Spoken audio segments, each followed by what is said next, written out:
जो सैलरी है जिसके लिए लोग मेहनत करते हैं, महीनों काम करते हैं कि महीने की 1 तारीख, 10 तारीख या जो भी दिन निर्धारित किए गए हैं उस डेट पे पैसा मिलेगा तो अपने घर के राशन भरे जाएंगे, अपने घर में कुछ सामान खरीदे जाएंगे। मगर ऐसे में क्या किया जाए जब 1 तारीख या पेमेंट की निश्चित तारीख पर तनख्वाह ना आए। लेकिन मजदूर काम तो उनको लाना है, मजदूर काम करने आया है, मजदूर को काम देंगे तो मजदूर काम करेंगे। जुलाई के बाद नौकरी सबकी चली जाएगी। अगर कंपनी यूनिट बंद होती है तो आप लोग का रोजगार भी जाएगा। इसके पीछे क्या वजह मान रहे हैं और इसके लिए आप लोग क्या क्या मांग है वर्करों की? और उनका जवाब, जो आक्रोश माहौल पे उन लोग ने जवाब दिया कि आप लोग को जहाँ जाना है, जिस जगह पे जाना है, किसी के पास जाना है आप लोग जा सकते हैं, अगर बंद करना आप लोग बंद करो। ये उनका जवाब मिला तो हम लोग आगे जाके मजबूरन हमारे बीवी बच्चों के साथ जो है यहाँ पे बैठेंगे धरने में, चाहे हम लोग को जेल हो जाए, चाहे पूरे वर्कर को जेल कर दे। रोजगार एक ऐसा मुद्दा जो किसी एक राज्य का नहीं, किसी एक ज़िले का नहीं, पूरे देश भर का एक अहम मुद्दा बनकर रह गया है। चाहे वो चुनाव का दौर हो या गैर चुनाव का समय हो, रोज़गार का मुद्दा हमेशा गरमाया रहता है। बेरोज़गार लोग सरकार से रोज़गार मांगते हैं, मगर ऐसी स्थिति में जो रोज़गार हैं, जो पहले से काम कर रहे हैं, जिनके भरोसे उनका पूरा परिवार चल रहा है, उनके ही काम पर अगर अड़चन आ जाए तो उसके क्या कहने। इस वक्त हम हथकोच के भिलाई इंजीनियरिंग कॉरपोरेशन में खड़े हैं। इसके बाहर सारे मजदूर हैं जो इस कॉरपोरेशन के अंदर काम करते हैं। अब इनकी समस्या है कि जो पेमेंट है, जो सैलरी है जिसके लिए लोग मेहनत करते हैं, महीनों काम करते हैं कि महीने की 1 तारीख, 10 तारीख या जो भी दिन निर्धारित किए गए हैं उस डेट पे पैसा मिलेगा तो अपने घर के राशन भरे जाएंगे, अपने घर में कुछ सामान खरीदे जाएंगे। मगर ऐसे में क्या किया जाए जब 1 तारीख या पेमेंट की निश्चित तारीख पर तनख्वाह ना आए, तब घर कैसे चलाया जाए। दरअसल काफ़ी लंबे समय से इनका पेमेंट जो है वो नहीं आ रहा था। फरवरी का पेमेंट बड़ी मुश्किल से अप्रैल में मिला, वो भी 2 हिस्सों में करके।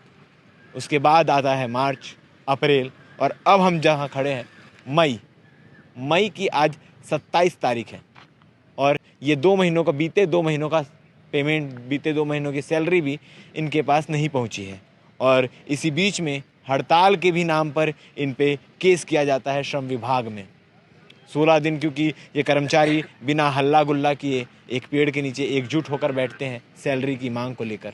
सैलरी बढ़ाना तो छोड़िए, सैलरी बांटी भी नहीं जाती। और अचानक पता चलता है कि जुलाई में ये फैक्ट्री बंद भी होने वाली है।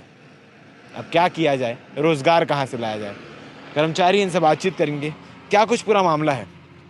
मामला ये है कि यहाँ फरवरी का जो है सैलरी के लिए त्यौहार का समय था और हम लोगों ने जो है HR डिपार्ट के जो है मैनेजमेंट से हम लोग 5-6 वर्कर गए थे कि सर हम लोग को सैलरी दिया जाए क्योंकि त्यौहार है, बच्चों का होली का समय, ये सब बच्चों लोग के लिए जो है हम लोग को त्यौहार मनानी है।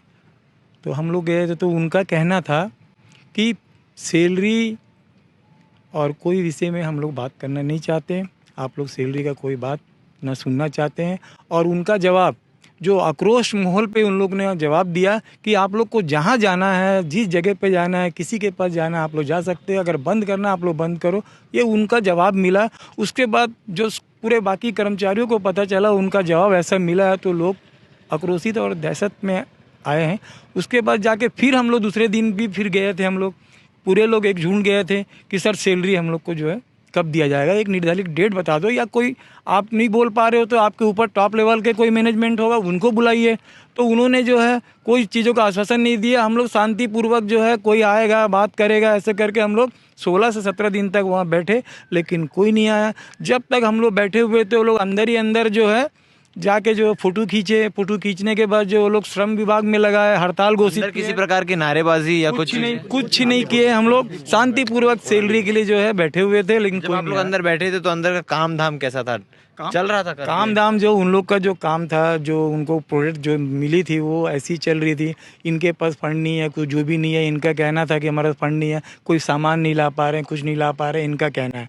लेकिन मजदूर काम तो उनको लाना है, मजदूर काम करने आया है, मजदूर को काम देंगे तो मजदूर काम करेंगे और काम करते हुए आ रहे हैं। 20-20, 25-30 साल से लोग जो है काम किए हुए। और हम लोग, कितनी पुरानी ये कंपनी है? ये 70 साल पुरानी 70 साल पुरानी कंपनी है। मैं जानना चाहूँगा और साथ में मेरे दर्शक भी जानना चाहेंगे, आखिर भिलाई इंजीनियरिंग कॉरपोरेशन, इसके अंदर काम क्या होता है? भिलाई इंजीनियरिंग कॉरपोरेशन लिमिटेड एक कंपनी है। इसमें काम ये होता है कि रेलवे का काम होता है और बाहर का भी रसिया उससे जो आउट ऑफ का भी बहुत सारे का इसरो का काम होता है, बहुत सारे काम होता है, ऐसा कोई काम नहीं। और एक नंबर का कंपनी प्रोजेक्ट आता है, प्रोजेक्ट जिस भी चीज का आता है वो कंपनी के जो मजदूर हैं मिलकर बना कर हैंड ओवर करते हैं, इस प्रकार की सारी चीजें देते हैं। और यहाँ पे जितने अच्छे ये जो वर्कर हमारे यहाँ की जो है बीसी कंपनी के जो कर्मचारी है, इतने अच्छे काम करते हैं, अच्छे अच्छे वर्ल्ड में नाम है कंपनी का। और इस कंपनी बीसी एक भिलाई में ही नहीं है, पूरे वर्ल्ड में भी है हमारा, मतलब दुबई में भी काम है, दुबई में भी कंपनी है, बहुत सारे हिंदुस्तान में मेरे हिसाब से बहुत जगह में कंपनी है। खासकर भिलाई में कंपनी 8-10 कंपनी 7-8 कंपनी होगा भिलाई में, बीसी के नाम से ही है। रायपुर में है, इधर उरला में है, आपका क्या बोलते खुतरेल में है, बहुत सारे हम लोग खुद नहीं जानते। तो सब जगह की स्थिति ऐसी है कि नहीं चल रहा है, सब जगह चल रहा है, मगर ये सिर्फ एक यूनिट के लिए बोल रहे हैं। मैं बाजू में फाउंड्री है, फाउंड्री चल रहा है जस्ट इस दीवार के बाजू में। इस भिलाई इंजीनियरिंग कॉर्पोरेशन का जो गेट है, इसके अंदर कितनी यूनिट काम करती है? इसमें एक फाउंड्री, एक इंजीनियरिंग, एक असेंबली है, और उसके बाद जस्ट बाजू में खोले हैं अभी BC3 करके खोले हैं। ये सब जो है एक ही कंपनी का। अभी खबर मिल रही है कि जुलाई से इसको बंद करने की बात चल रही है, क्लोजर दे दिया गया है। तो क्लोजर क्या पूरी ये 4-5 कंपनियों के लिए है कि सिर्फ एक यूनिट के लिए? एक यूनिट, इंजीनियरिंग यूनिट के लिए। इंजीनियरिंग यूनिट बंद जी जी, इसमें 135 वर्कर है, इस 35 वर्कर के लिए दिया उसने। 204 करके दिए हैं। 204 तो हम लोग को मालूम नहीं है, उसमें हो सकता है स्टाफ होगा उसमें, है ना। हम लोग तो वर्कर्स जिसते हैं या कर्मचारी जो है वो है 135 वर्कर है।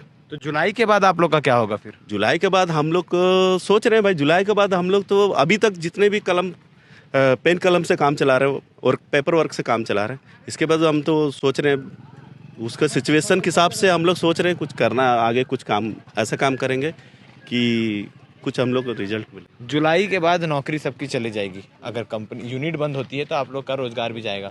इसके पीछे क्या वजह मान रहे हैं और इसके लिए आप लोग क्या क्या मांग है वर्करों की? देखिए, जो ये क्लोजर इतनी आसानी से मिलने वाली नहीं है। हम लोग भी जो है सचिव के पास गए, मतलब पूरे जितने भी जो है शासन के जो प्रतिनिधि है वो सारे लोग हम लोग को साथ दे रहे हैं, क्योंकि ये जो क्लोजर अनलीगल तौर पे लगाया गया है। और उसके बाद जो है हमारा भिलाई इंजीनियरिंग कॉर्पोरेशन के भी तो कुछ नियम होते होंगे क्या, कि अगर आपको किसी कंपनी को बंद करना है तो आपको वर्करों के पेमेंट पूरे क्लियर रखने होंगे, ताकि उनके अगर कंपनी रातों दिन बंद हो गई और सब चले गए तो आपकी तनख्वाह का क्या होगा? इसके भी कुछ रूल्स एंड रेगुलेशन होते होंगे। उसका भी रूल रेगुलेशन है।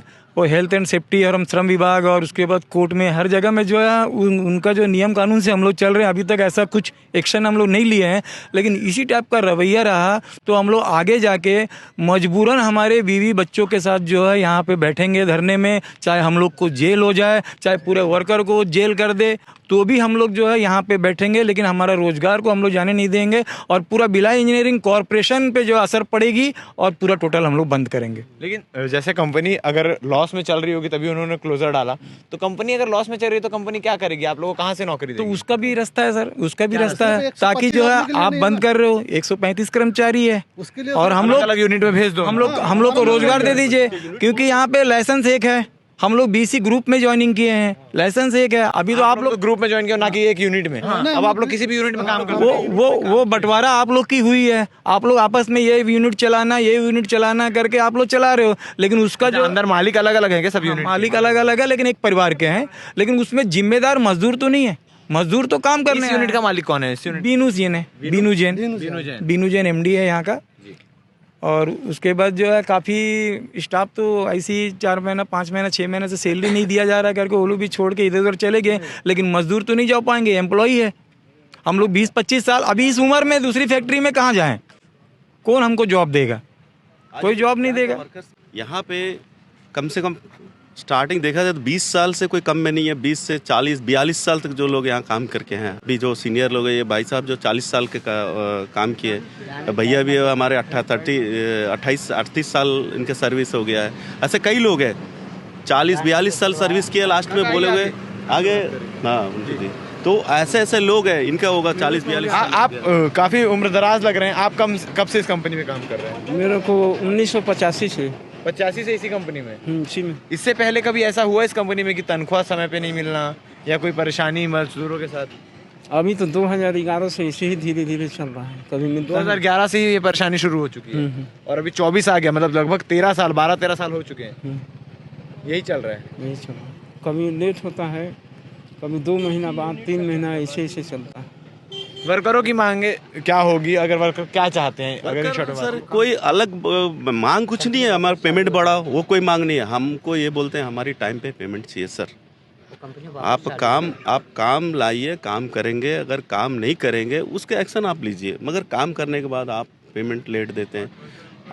कभी 1 महीने का जो पेमेंट है 4 महीने में देंगे, वो भी अभी बीच में हम लोग को फरवरी के जो पेमेंट है आप तो बता चुके हैं, हम लोग अप्रैल में 2 भाग में मिला है। अभी ये अप्रैल, फरवरी, मार्च, अप्रैल अभी नहीं दिया। यूनिट की बात करें, जैसे ये यूनिट बंद होने वाला है और आप लोग कह रहे हैं कि दूसरे यूनिट में आप लोग को भेज दिया जाए, तो वर्करों को एक्सपीरियंस है अन्य दूसरे यूनिट में काम करने का? आज जितने यहाँ पे वर्कर्स हैं ना सर, कम से कम मेरे हिसाब से इसमें 30% वर्कर जो है यूनिट 2 से आए हुए हैं। यहाँ पे फाउंड्री से कुछ लोग आए हैं, कुछ यहाँ के भी है, पूरा पहले अलग अलग यूनिट से काम करके आए हुए हैं। सब जगह हम लोग काम तो कोई किए। किसी प्रकार की दिक्कत होनी कोई नहीं दिक्कत नहीं है। और ये जो वर्क हर यूनिट में यही वर्क चलता है, ऐसा नहीं कोई नया वर्क चलता है, ये इंजीनियरिंग वर्क चलता है। और सब जानकार वर्कर्स है, सब जानते हैं काम क्या होता है क्या नहीं है, वो सब बताने की कोई जरूरत नहीं। आप लोग बता रहे हैं कि इतने प्रकार की यूनिट्स हैं और आप लोग महज सिर्फ 135 के आसपास संख्या है आप लोग की, तो अगर सब यूनिट में थोड़ा थोड़ा बांट दिया जाए तो सबको रोजगार भी बचे रहेगा। अरे 50 आदमी उधर, 50 आदमी इधर भी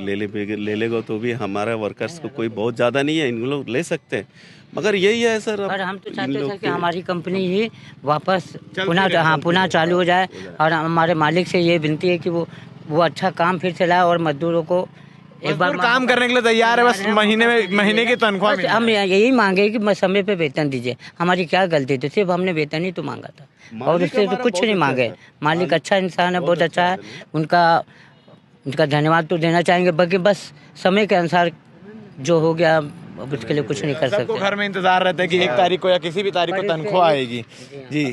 तो ये वर्कर्स हैं, आपको बता दूं कि साफ तौर पर इनसे बातचीत करके जो चीज़ निकल कर सामने आ रही है, ये वर्कर्स चाहते हैं कि इनकी यूनिट बरकरार रहे, ये यूनिट जो है वो चलती रहे, बंद ना हो, जैसे कि जुलाई में बंद करने की बात कही गई है।